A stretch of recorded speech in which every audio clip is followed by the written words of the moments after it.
Mayroon ng binuong team ang Criminal Investigation and Detection Group NCR para tugisin at tuluyan tuldukan ang POGO operation lalo na sa Metro Manila. Ayon kay CIDG NCR Regional Chief Police Colonel Marlon Quimno, kasama nila sa binuong team ang PAOK. Focus ng binuong team ang pagsasagawa ng surveillance, pag-iimbestiga at pag-aresto sa mga sangkot sa illegal POGO operations, lalo tigit sa Metro Manila.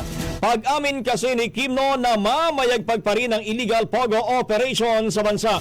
Ito ay sa pamamagitan ng guerrilla style o guerrilla type na POGO kung saan nasa 15 hanggang 20 katao lamang ang empleyado.